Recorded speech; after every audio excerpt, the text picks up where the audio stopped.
You're listening to the Options Insider Radio Network. For more quality options programs, visit www.theoptionsinsider.com or search for Options Insider Radio Network in your podcast provider of choice. Listeners can also access all of our programming through our mobile app, available in iTunes and on Google Play. And now, it's time for the show that breaks down the options market from unusual activity alerts to market analysis, strategy overviews, listener questions, and much more. If it involves puts and calls, then our all-star panel will break it down. It's time to hit the Option Block with your host, Mark Longo from the Options Insider Media Group and co-hosts Uncle Mike Tusaw from St. Charles Wealth Management, Mark the Greasy Meatball Sebastian from OptionPit.com, Andrew the Rock Lobster Giovinazzi from OptionPit.com, and Henry the Flowmaster Schwartz from Cboe. The Option Block is brought to you by Cboe. Cboe's suite of S&P 500 index options, SPX and mini S&P 500 XSP options, allows traders to speculate on the direction of the market, generate income, and hedge for downside protection of their portfolio of stocks. No matter what kind of trader you are, there's plenty of useful information to take the guesswork out of creating your portfolio strategy and to help you make more educated moves in the market. Visit www.cboe.com/SPX today to learn more. The views expressed herein are those of the speakers and do not necessarily reflect the views of Cboe Global Markets Incorporated or any of its subsidiaries, collectively Cboe. The information provided is for general education and information purposes only. There are important risks associated with transacting in any of the Cboe products or any of the digital assets discussed here. Before engaging in any transactions in those products or digital assets, it is important for market participants to carefully review the disclosures and disclaimers contained at www.cboe.com/US_disclaimers. These products and digital assets are complex and are suitable only for sophisticated market participants. These products involve the risk of loss, which can be substantial and, depending on the type of product, can exceed the amount of money deposited in establishing the position. Market participants should put at risk only funds they can afford to lose without affecting their lifestyle. And now, get ready to hit the Option Block.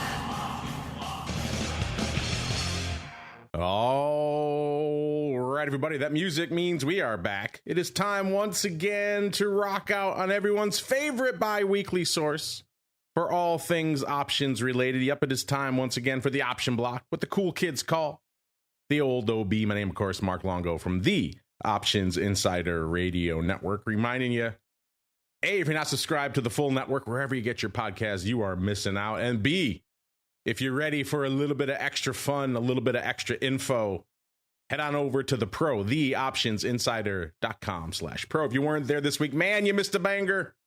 Return of our good buddy, Mr. Tony Saliba.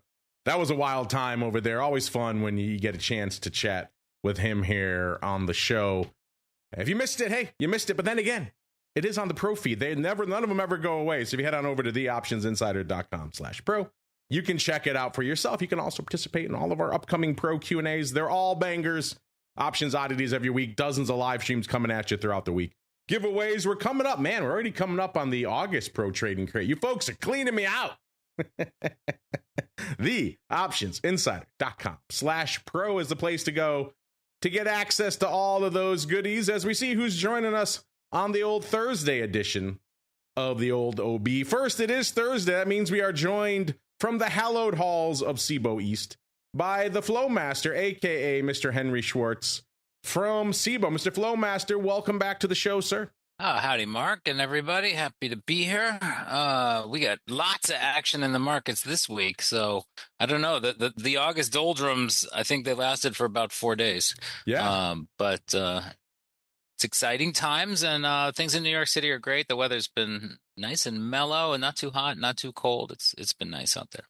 Just right for the Flowmaster. You know where it's always just right because they have that awesome weather shield. Way ahead of the rest of us on WeatherTech is St. Charles, Illinois, where we are joined by the uncleest of Mikes, Mr. Uncle Mike Tusaw from St. Charles Wealth Management. Uncle Mike, welcome back to the show to you as well, sir. Always happy to be here in lovely scenic St. Charles, Illinois, where it's sunny and 76. And, well, I wish it was like this all the time, but it is today, so I'll enjoy it.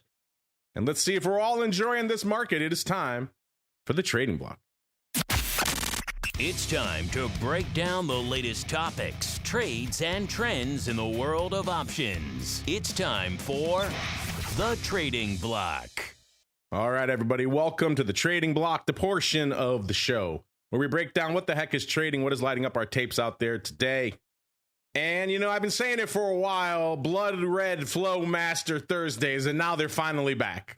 I keep saying it long enough. It will eventually happen, listeners, and we are back. Dipping into the red, S&P off about 0.4%.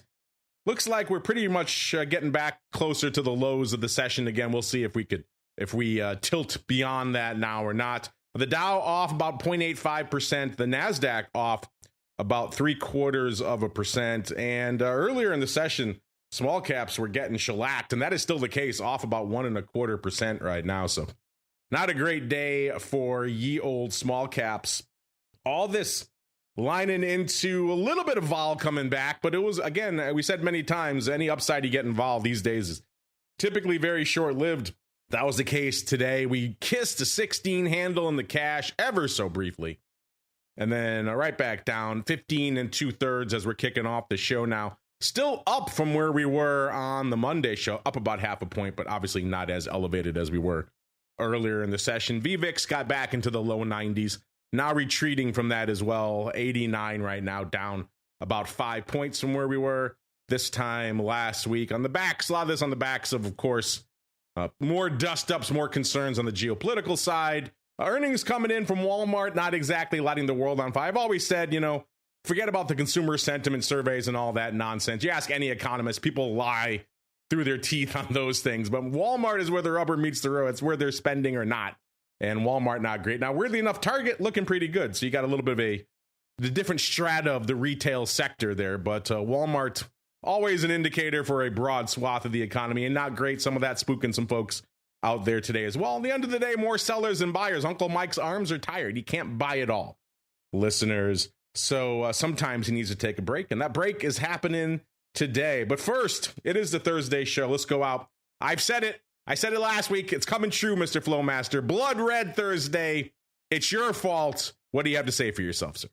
Well, I mean, we're not closed yet, so I'm gonna do my best to hold the market up. But you know, I mean, we've been in a bit of a sideways market. There's been a lot of news coming out. You know, yes, you know, between the long bond yield, which has been a pretty hot topic, as it was over 5%, and people starting to get nervous about the Fed and the Treasury's ability to control long-term rates, and we got lots of action in crypto. So you know, it's a little bit like it's been for the past couple of months. It's kind of a high dispersion environment, right? You know, energy's pretty strong because, you know, oil is up again, even, you know, based on the fact that it's even more unclear what's going on in the Strait. But lots of action, lots of earnings too. So it's been a good mix of kind of everything for those people who hung around to trade through the summer. It's been a pretty fun environment. And, you know, I mean, VIX is back above 16. I know it was a little bit briefly, but 1570. I mean, we're still kind of at the low end of things.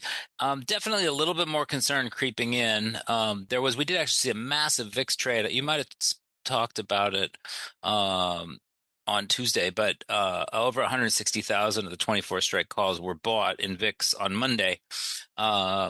This was for the September, I believe it's the September 16th expiration. But that's actually one of the biggest trades we've seen in there in years, and it traded electronically, which is pretty interesting because, you know, the VIX does have a trading crowd, just like SPX, and most of the big trades would tend to trade open outcry, but this one did not. So 160,000 calls, the buyer paid 72 to 73 cents for those. It's a big trade. It's still open. They haven't really made any money yet, but it's an interesting one. You know, I mean, you know, the other things you got to look at the, you know, year-to-date performance in the market is really still very impressive. I mean, we're looking at SPX, you know, even with today's little bit of a dip, is up 12.1%. Russell's up more than 20%. NASDAQ is up 12%. So, you know, that small cap outperformance really has been the story since January. we've been talking about it because it's pretty rare. We don't see that a lot. So, like I said, it's definitely a little bit of a change up. But lots of healthy volume, and we continue to set records in a number of products. So, I'm excited for getting through the end of August and into the fall. We did notice that big block of VIX on Monday. In fact, we did notice it so much we put it out to our audience. We want to know what they thought. We said, hey, SEP24's trading at that time over 172,000 times for around 73 cents. Are you a buyer? Are you a seller? Are you just And we had a weird, very specific tie. 41.2% wanted to buy them, and 41.2% said, Only 17.6% wanted to sell them. So I thought that was interesting. And you're right, just a large block of VIX upside. We don't see a ton of that anymore, just for obvious reasons. Those people have been beaten to death. I think there are far fewer of them now than there were not that long ago. So yeah, interesting. Our audience kind of split on that one, which, again, that's what makes a market, listeners. And a guy who always wants to buy literally everything except Bitcoin is none other than Uncle Mike, sir. Mr. Uncle Mike, what's catching your eye? It's got to be a rough week for you, sir, because your beloved S&P is down and your much loathed Bitcoin and all of crypto, huge shot in the arm this week, sir. Yeah, I wish I would have bought Bitcoin this week. That's for sure. But such is life. So this has been a very exciting sideways August, if that makes sense. In that July 31st, we actually had a low in the S&P of 73.99 in the SPX. And so, of course, we had those. July 31st was a big day in the market. We had August 3rd, August 4th were the two huge days that we had. And then we've just kind of been sideways ever since. We did have a little bit of a run up. I think it was even last Thursday I got to say my trademark statement on the show of a new all-time high. But we were sideways for such a long period from mid-May to late July. And then we shot up. We were sideways going from 7,400 to 7,600. And then it looked like we were establishing a new channel, if you look at a chart of the SPX, from 7,600 to 7,800. But now, over the course of just this last week or so, we are back down to 76, 73. And so I really like, of course, I like the market always. That's not saying much. But I think that from a technical standpoint, 7,600 is really going to be a key number for the SPX because of the fact that that was a resistance point since pretty much mid-May, and we're roughly 1% above it right now. Now, I'm as long as I can be long, if you will, with client money, with investment money and that type of thing, but I do have a little bit of capital on the side in a personal trading account.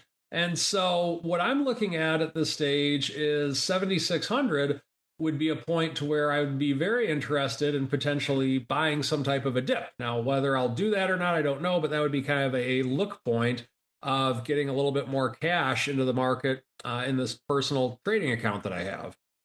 So that's one thing that I think is definitely a big deal right now, in addition to the what's happening with oil, what's happening with the Strait of Hormuz, what about this, what about that, what about all these other geopolitical things that we have going on. I think that from a charting standpoint, 7,600 is a number that really needs to be watched. Now, a couple other things. So far on the week, we've had minimal movement in bonds across the board from the 10-year all the way to the 30-year. I shouldn't say we have had minimal movement, but from the beginning of the week till right now, we're pretty much right at the same spot. But what is catching my eye at this point in terms of what is starting to move the needle a little bit again, we have the shiny stuff. So looking at it, silver is actually up 2.6% today. Just looking at SLV, back up not well above, but back firmly above, I should say, the 60 level. So we are getting some movement in the shiny stuff again, as well as gold. Just looking at GLD, we're at 413 today. Now, of course, we're nowhere near the highs that we made for either silver or gold back in mid-January, but we are starting to get a little bit of a move in that again. Combine that with the move that we have in crypto, and it looks like money is flowing to some more alternative, if you will, investment categories away from stocks and into metals and crypto. Now, in terms of some any stocks that are making anything, any major moves or anything like that, I don't have anything that's lighting up my tape in any major way today. But what we're seeing is just a little bit of a down day for the time being. And 7,600 could be a stopping point for this. And that's what I'm seeing. Your ears must have been burning yesterday, sir, because we had the folks from the American Gold Exchange on our futures show yesterday, and they were talking about how they think maybe the bottom's in for the big boys, gold and silver, maybe talking a little bit of their book there as well. But still, sir, I'm curious, what are your thoughts? You think this is it? Have you hit a bottom in the shiny stuff? I don't know if I would say we hit a bottom. But just looking at it from a technical standpoint, just looking at just a chart of GLD, for example, we hit the low of 363 in mid-June, and then we just kind of channeled on that for a while. But then also since early August, gold has been on a tear. And then also, if you look at silver, it's a similar story or similar chart pattern. Silver, of course, being the poor man's gold, so to speak. But I don't know if I would call it a bottom, because you could also make a case that we are just establishing a new channel and we might be at the top in the more short term. So I don't know if I'm still of the school of thought, buy the dump, sell the hump, don't diddle in the middle. And I think we're in the middle right now. Uh-oh. You never heard that? One of the Uncle Mike old aphorisms, one of his old man of the mountain sayings. He loves those. He likes to bring out his folksy wisdom every now and then. I got a million of them. A lot of room for diddling out here in this market, and indeed today. That seems like a lot of what we have going on out here. Is all this diddling, listeners? Is it translating into some flow? Well, again, it kind of depends where you look. And also, remember, all this should be seen through the lens of it is middle of August. It is literally the dog days of summer. These are really the 2 times a year here, and of course, mid to late December, the 2 times a year where you really don't expect a heck of a lot out of the market. As the Flowmaster was saying at the top of the show, sometimes it can surprise you. We have seen a much more active August so far than anyone, I think, anticipated. Today, doing decent volume, all things considered. 450 on the tape and VIX. That's actually pretty respectable, especially given, again, we are in the middle of August. The ADV is a little bit shy of 800, so already past halfway to that ADV mark. No massive block of SEP upside today lighting up the tape, but we do have 45,000 of the SEP 20s going up. If you're wondering what's a SEP 20, I know a lot of you like to key around the 20 strike in VIX land. You think maybe I'll pick up some 20s or I'll do a 20-30 vertical or something like that. Those 20s right now in September, pretty much an even buck. So up to you whether you think it's worth it for a buck for a little bit of upside, or maybe you sell something else against that, because historically those dollars have gone to die. But we'll see. Maybe September is different. Worth noting, kind of a short cycle for a September expiration. I think those VIX calls go out. They go out on September 16th. So you're not buying a ton of time with those. One of the reasons why maybe you think that's cheap. That's probably why. Number 2, about 35,000 of the SEP 22s. Number 3, 31,000 of the SEP 25. So you got a little bit of a SEP call strip going up here. Number 4, 26,000 of the SEP 21s. And number 5, 22,000 of the SEP 18 calls. 18 calls. Don't see a lot of sub 20 calls going up. Those are going up for $1.40, if you're wondering, listeners. So pick your poison. You like any of those calls, listeners? Are you saying VIX upside? Pshaw to you. Then let's go check out what's cooking in SPY. SPY 6.3 million, so a little bit lighter than we typically see and have seen recently. We've seen it well north of 8, closing in on 9 million contracts this time of the show. Not quite hitting that today, but then again, it is August. ADV 12.3, so we're almost exactly halfway to that ADV right now. Probably, given how we've seen things play out in the second half of the sessions, probably not going to get there unless we do see a banger second half of the session, but we'll see. The S, 2.7 million, so also kind of light out there, listeners. The ADV, a little bit shy of 5, about 4.8 million out there in the S. And again, this is all contextual, listeners, just to year or two ago, if you had told me the S was at 1 million contracts, this portion of the show. In fact, that was one of our barometers. VIX is at 1 million, SPX is at 1 million contracts. Something's happening. The game is afoot. These days, if we're not at 3 million, pshaw. Just shows you how 0 day has changed the game. And small caps, like we said, small caps very much in the crosshairs today, closing in on 1.5 million contracts already.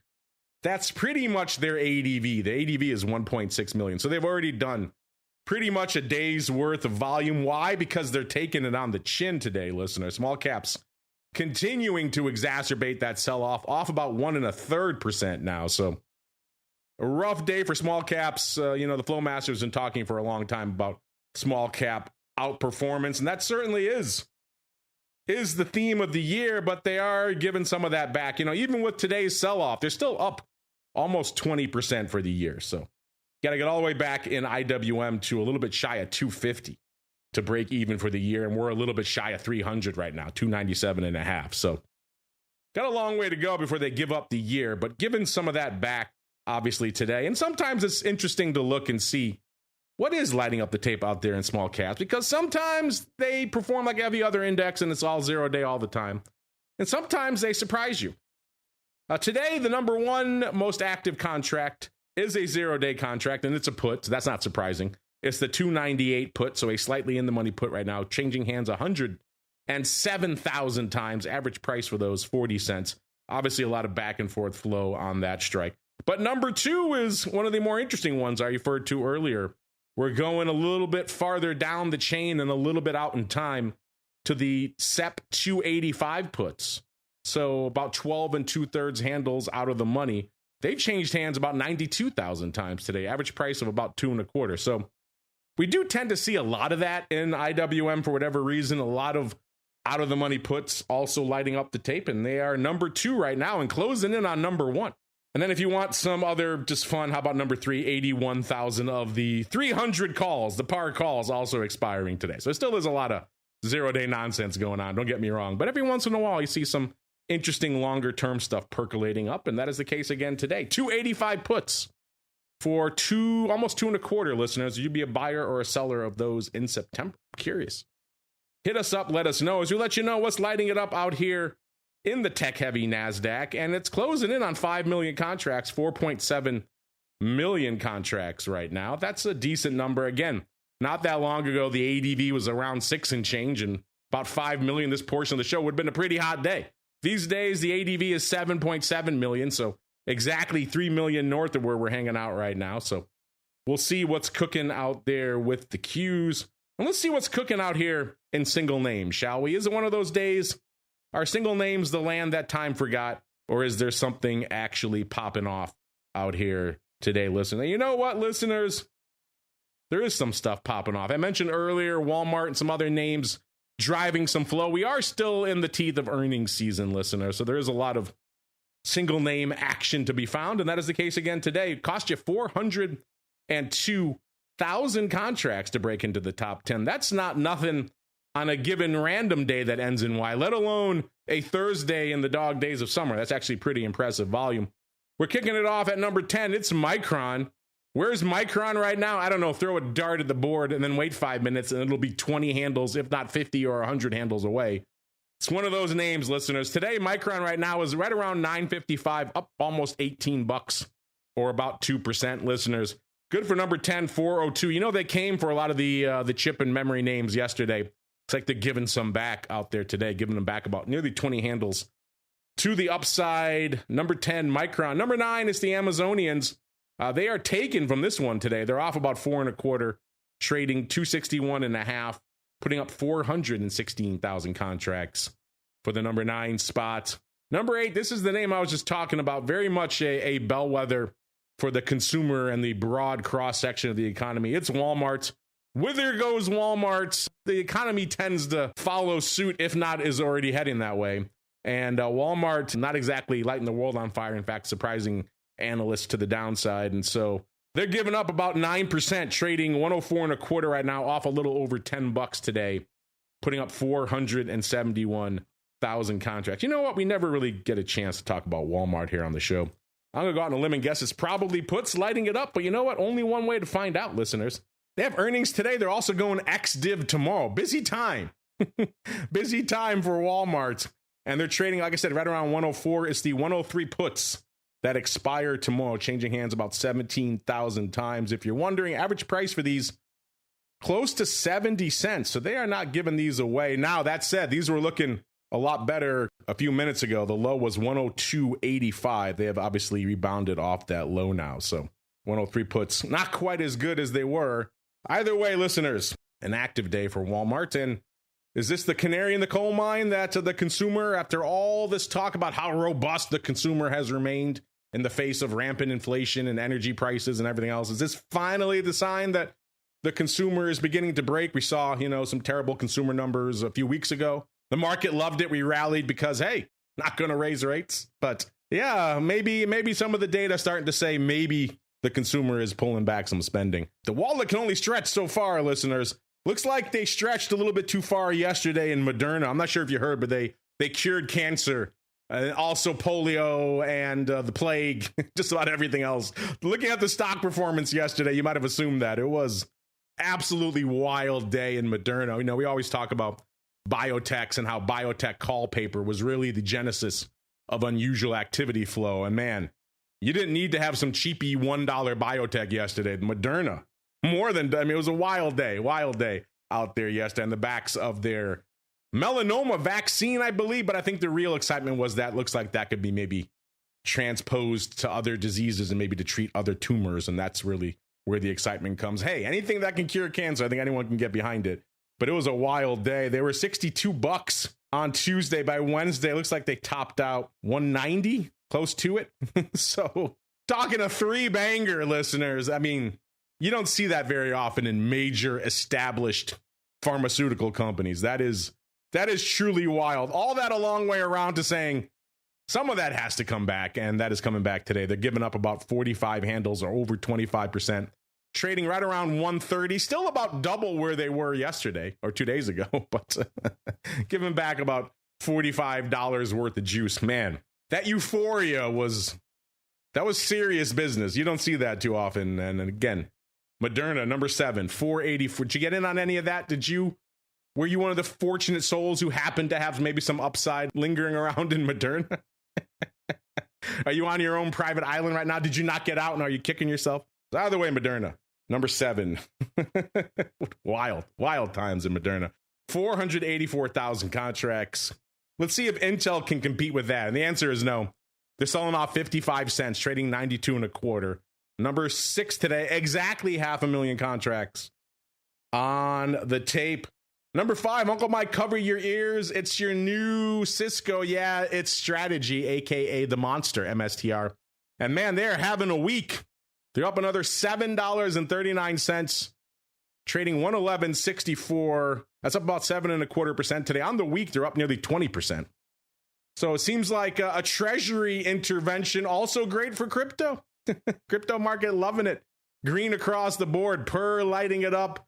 Solana, ETH back above 2,000.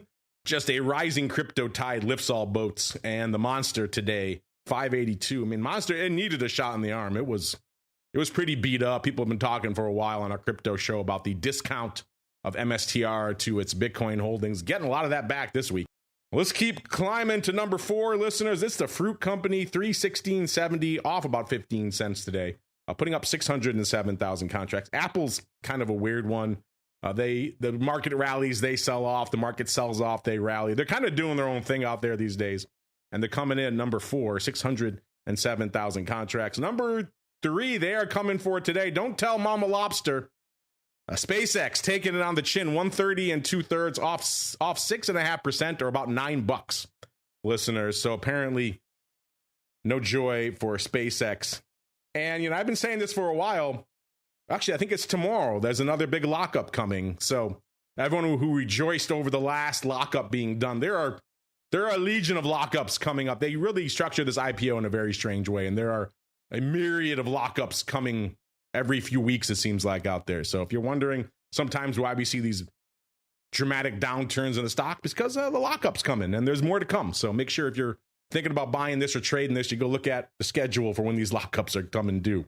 Either way, SpaceX, number 3, 808,000 contracts.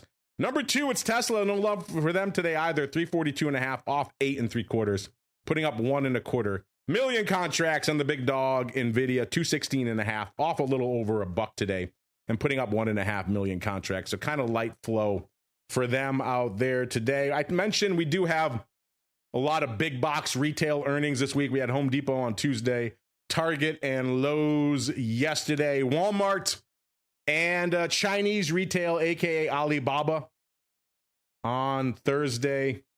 We also had Webull yesterday after the close. They're putting up some interesting flow out there right now as well. Maybe we'll get to it a little bit later. And then BJ's Wholesale Club popping off tomorrow. So if you want your big box retail, they got it for you. Let's look at a couple really quickly. We do have the updated reports for you here on the website because we like you, completely for free listeners.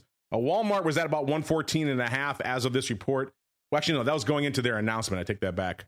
As of this report, they were off about $10, 104.25. They had priced in a little under 5%. They had moved about 9%. So they were pretty much 2x their straddle in the wrong direction. Baba 129 almost is where they were trading. They were pricing in 6.2%, and they delivered only 3.3%. So they were underperforming out there as well. So just a couple for you to keep an eye on out there. We've got Dick's coming up next week and Intuit. So a lot of big names still to pop off. You can go find it all for yourselves. TheOptionsInsider.com. Click on the Options News and Articles tab to begin your journey to the dark side. By the way, speaking of dark side, this season right now, dipping into the red, turning to the dark side, 98%. This is the first time in several years that we've had a season actually underperforming from a vol perspective. For the last, I would say, 2 years, pretty much straight, every cycle has knocked the cover off the ball. 115%, 118%, 130%. Weird, wild numbers that seem like complete aberrations, but we were repeating them cycle after cycle. And then now maybe coming back to earth a little bit. The last few weeks in particular of this season, both hanging out at 92%. So obviously dragging down our average for the season. So kind of interesting stuff. Maybe the earnings vol worm is turning. Check out the data for yourselves. And speaking of checking out the data, listeners, it's that time. It's Thursday. It's time to unleash the Flowmaster. It is time for the Odd Block.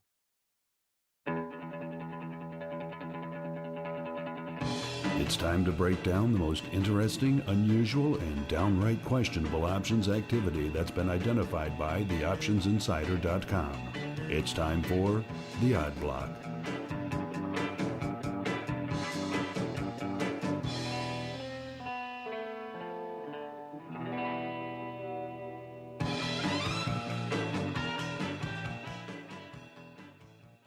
All right, listeners, it is time to get weird. It is time to get wild. And I mentioned we might come back to Webull, listeners, and that's exactly where we kick things off. The Flowmaster and I, simpatico, on the same wavelength, listeners.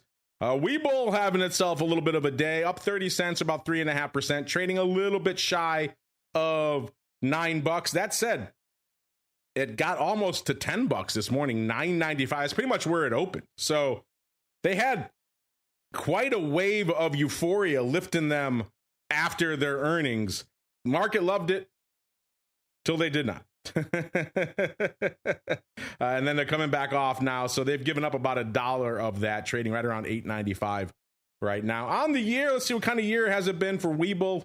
And the answer is no bueno, listeners. It was almost $15 a year ago, so they're off about $5.50 or 38% on the year. That said, if you want a glass half full, they have pretty much doubled from their low back in March of this year, where they hit $4.50. So if you bought them back then, you're still up $2 on your money, pretty much exactly. Although maybe you got out this morning at the lofty price of nearly $10, which was, again, interesting. Mr. Flowmaster, a hot day in Webull, sir. What'd you spot out here? Yeah, so this is an interesting one. I mean, so Webull is an online brokerage, along the lines of Robinhood kind of style. They're very active in the options industry, and I've got some colleagues that have left and gone over there. So it's a kind of a small world, but it's kind of interesting to see what the stock did. So not a big surprise today. The option volume is very, very heavy. 250,000 calls against 50,000 puts. So 300,000 contracts. The average daily volume is only 54,000. So 5 times the total daily volume, and we still have a couple hours to go. But that's not that unusual on something post earnings. We're looking at how things were behaving yesterday. Similar though, was almost 200,000 calls yesterday versus 36,000 puts. This was pre-earnings, and I included it, and there was if you look at the activity, basically the August 21st, okay, so the tomorrow expiration, 8 and 9 calls saw most of the volume, and it was pretty solid net opening in terms of the open interest. 33,000 of those 8 calls were net opened. Let's see, the price that they were paying, and it was no single block. It was, some of the trades were pretty big, 800, 900, 1,100 contracts, but basically they were kind of trading it electronically and a lot of sweep orders in the kind of $1.60 to, looks like the VWAP was $1.50. So they traded as low as 91 cents because the stock climbed on the day, and as high as $1.93. Those were looking really good this morning when the stock did blow through earnings. And I want to include this because, one of the data points, I look at for some of the state of the industry presentations is the 606 data, which shows options activity disclosed by the brokerages, including Webull. That's not the only business they have. They're full suite broker with stock and crypto and event contracts as well. But you could see in the June numbers, which came out a week or two ago, that they had a big spike higher, as well as Robinhood kind of had the biggest spike. But that was an effect of pattern day trading going away. So basically, these brokers that have with a lot of accounts that are under $15,000 or $10,000. Those accounts were restricted by PDT, and they were not trading as much. And on June 4th, when most of these brokers got rid of the rule because it was removed, you saw some big spikes in those brokers that handle the small accounts. So Webull spiked higher. So we kind of knew that at least their numbers from the option side of things were definitely going to be good. And as you said, it's given back a chunk, but it's still up 3.5%. Nothing like the 10% it was up at earlier. And I would actually say that looking at that call volume today, this is probably some people monetizing those wins. I mean, they don't seem to be trading the exact same. They're not trading the Augie 8s quite as aggressively. There is some volume there, but the longest that the Augie 10 calls, we got 26,000 of those on the tape. And, they're only trading for, 15 cents to a dime. But a lot of them were right when the market opened, right when the stock was at 9.5. And we do kind of see that could be selling. So I think they did pretty well in these calls. They had a lot of opportunity to get out of them or short something similar or just simply scalp stock. So it's an interesting one. As you said, the stock is not near its all-time highs, but it has bounced back from the 5-ish lows. So it's an interesting one. I like it. We're restricted on it, so I can't actually trade Webull, but it's good to see a very options active broker stock. No love for the brokers for you folks. You can't touch any of them. No member firms. Makes sense, sir. Let's see if it makes sense to some of our other flow this week, listeners. You like yourself a little bit of biotech? You're hoping to get the next Moderna? Well, maybe we got one for you. Let's go out to Precigen Inc. Ticker symbol PGEN. This is a newcomer trading $7.20. Kind of unched on the day now, but on the week has had a little bit of a nice little run up, about 15% or about $1. And on the year, it's up 124% or about $4. Looks like they specialize in similar type things that was driving the market crazy this week. Autoimmune diseases and also some cancer treatments and things. So you can maybe see why a name like this might get caught up in some euphoria of late. Mr. Flowmaster, what'd you spot out here? I'm going to guess, just going to go out on a limb and say somebody's buying calls in a biotech, sir. Yes, and I'm struck by the put call ratio, which is 9 puts and 15,000 calls. So that's a pretty strong statement. And I've said before, I like unusual flow in biotechs, and yes, it might be related to Moderna, which was pretty freaking crazy yesterday. So that's an interesting one. We when we see meme stocks or stocks that go a little meme, and maybe at least there was some news driving Moderna, not just hordes of retail. But when a stock shoots up higher and the volatility goes up with it, and when kind of things go to what a lot of people would look at as somewhat crazy levels, what's the interesting trade is actually selling puts, because even though the stock might come back a decent chunk, and today Moderna is down about 24%, the vol is actually lower. So and I traded this when GameStop was doing its thing during COVID. The stock would double, the vol would double, and if you sold the puts when the stock did kind of crater back, the vol came down so hard that those puts, they also collapsed or they didn't move. So it's pretty interesting. There's some kind of wild stories about some of the banks that put on positions and they hedged them kind of in a normal way, where if you're short a bunch of puts, you tend to short some stock because that's your hedge. But when the stock blew up higher and the implied vol grew, then basically their hedge cost them and their original position cost them, which is not what a hedge is supposed to do. So so I don't know much about the stock. I don't know if they have anything in the works, but we've got about 8,000 of the 8 strike calls trading today. It is opening. Couple of big prints. There's 6,000 lot for a quarter, but there's about 2,000 more trading for 30 cents.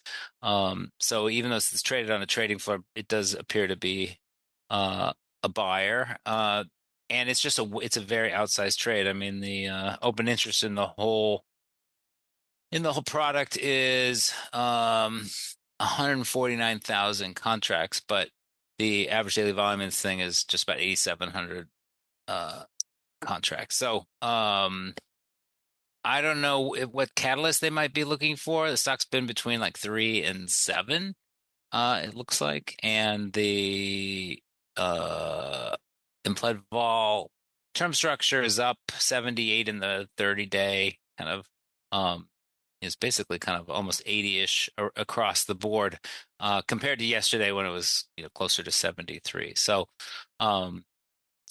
worth watching. I mean, it's when it's a relatively cheap stock at 7-ish, a low dollar price stock, you might be better off just buying the stock, or even buying the stock and putting something out on the offer and some calls at maybe the 9 or 10 strike and seeing if you get lifted, which a lot of people understand is a synthetic put, so you do have the risk of being short a put.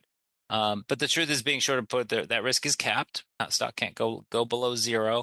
And if you kind of believe in the scenario where maybe something does happen and it jumps up, you can make a couple bucks. Not like Moderna. If it goes up 150%, you are going to be capped if you sell those calls. But I kind of like that, just to kind of it lowers your cost basis, and if stock climbs, you actually will make money. You just you do limit your upside participation.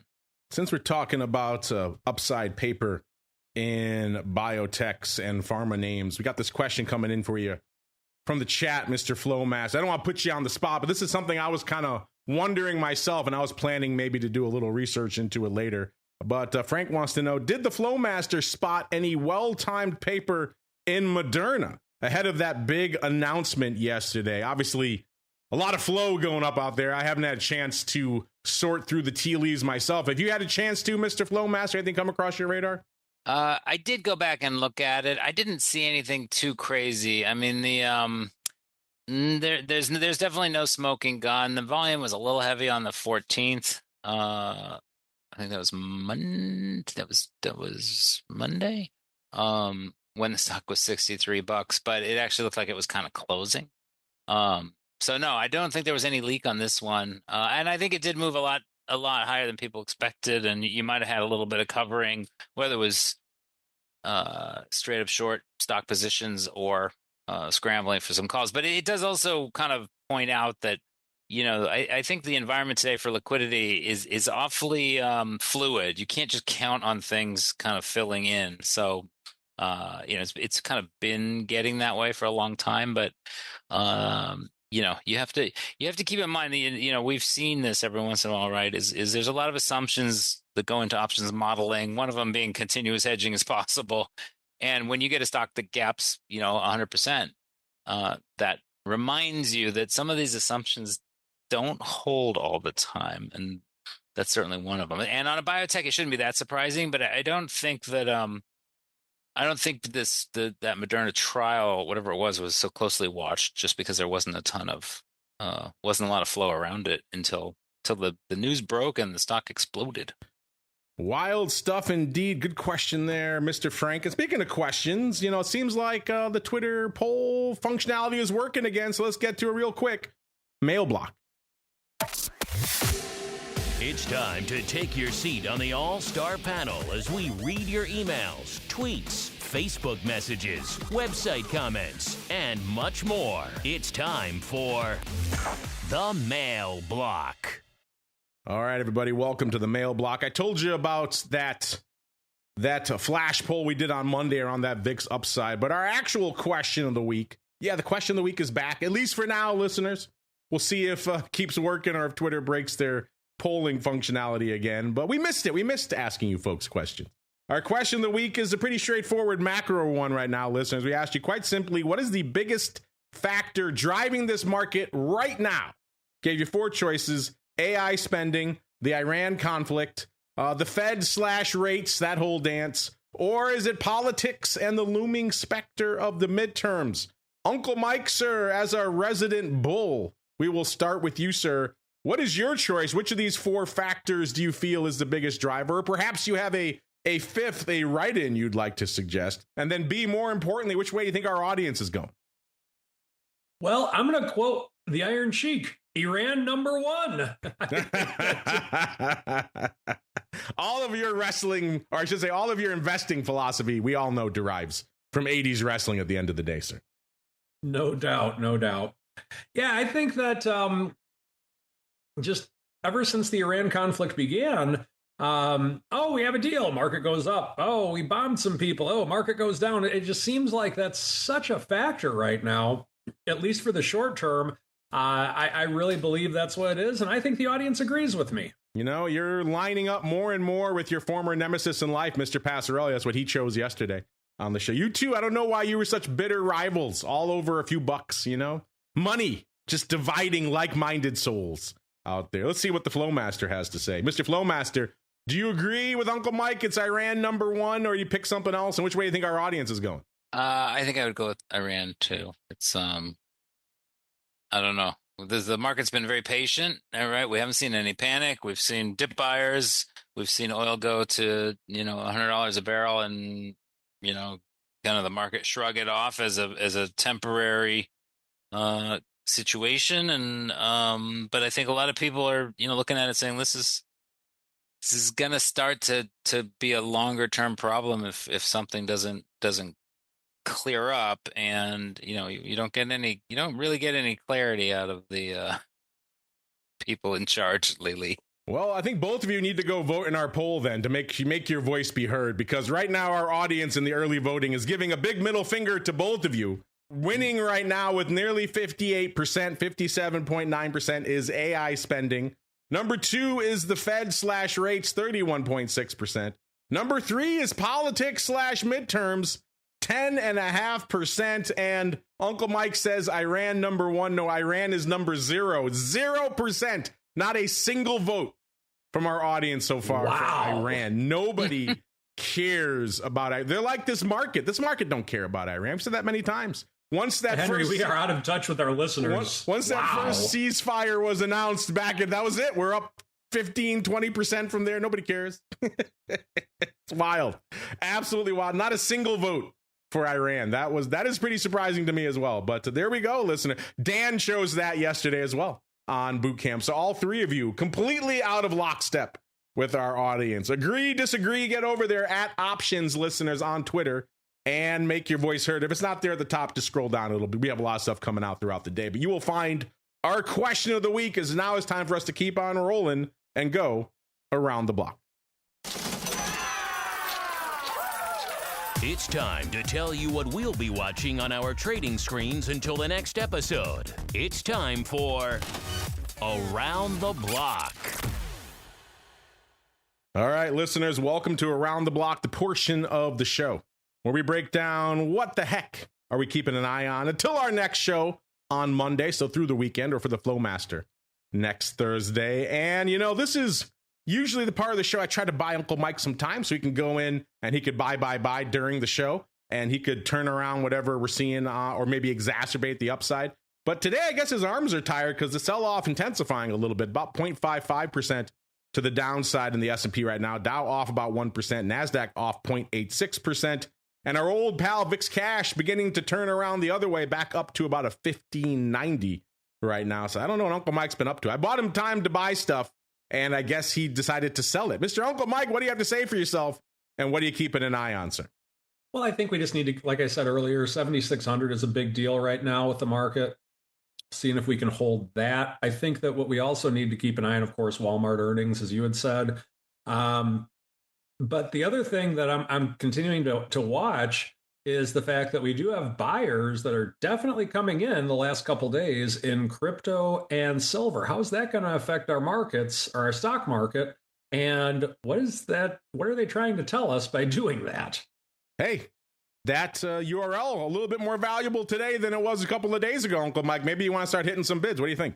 Yeah, it could be. We'll see. Maybe that pays for the old retirement. Forget this equity stuff.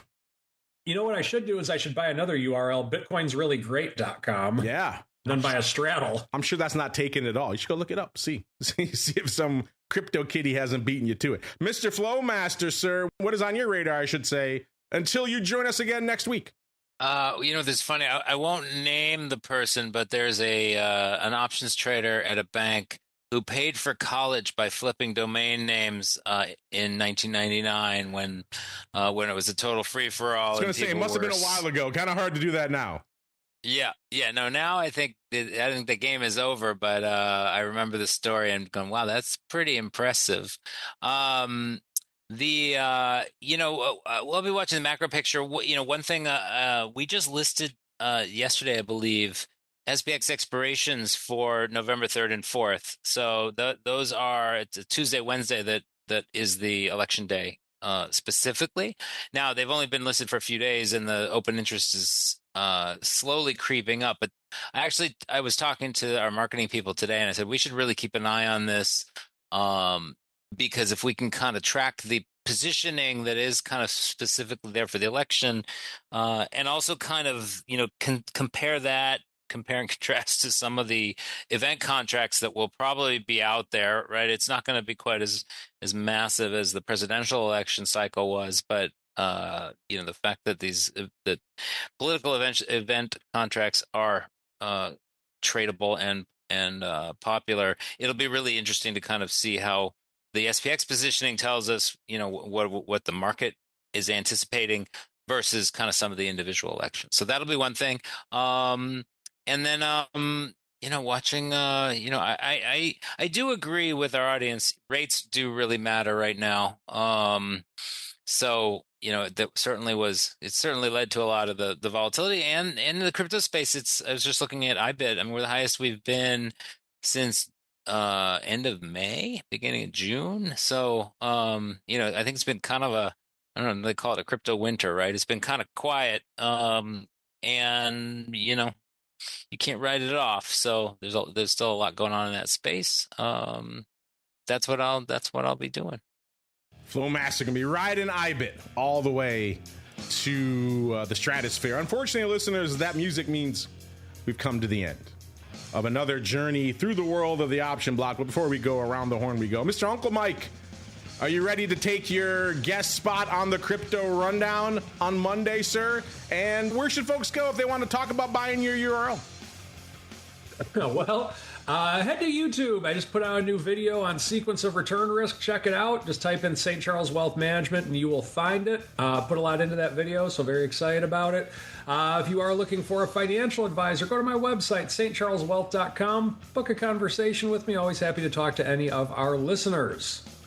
There you go. I'm Mr. Flowmaster, sir. If folks want to check out all the cool stuff cooking in the land of Cboe, where should they go? What should they do? There's a lot of cool stuff cooking. We've got early morning single stock options are expected to begin in the at the end of September, maybe beginning of October. We've got these KPI binary options coming as well. So Cboe.com is where you can learn all about that. And Cboe.com/RMA is our risk and market analytics tools and data sets, where you can see what we have, request a trial, download sample data sets from the data shop. There's a whole bunch there, so check it out. Check it out, Cboe.com, to begin your journey to the dark side. Our journey will continue in a little bit, talking all the futures options activity coming up on TWIFO. I'll be joined by Bob Iacchino on that one, so it should be a fun time to talk. Who knows? Probably some crude in there, probably some equities, maybe some metals. You never know what's going to make it on. Who knows? Ags, Class 3 milk. Got to tune in to find out, listeners. And, of course, after the closing bell, to break down what kind of day it was out there in the world of options on the Hot Options Report. Then back again tomorrow to wrap up your vol week with volatility views. And then one final time for the pro folks, where we get up to all sorts of trouble on the old options oddities, theoptionsinsider.com/pro. It's a place to go. If you like a whole show, it's like the odd block 211, theoptionsinsider.com/pro. And then back again, of course, on Monday for some more trivia battling with Uncle Mike and the Rock Lobster on the next episode of the Option Block. Stay safe out there, everybody. The Option Block is brought to you by Cboe. When it comes to trading volatility, trust Cboe, the creator of the VIX Index, for in-depth and relevant information. Cboe's tools and services gives you up-to-date trade insights, analysis, and positions of VIX options and futures. No matter what kind of trader you are, there's plenty of useful information to take the guesswork out of creating your portfolio strategy and to help you make more educated moves in the market. Visit www.cboe.com/VIX today to learn more.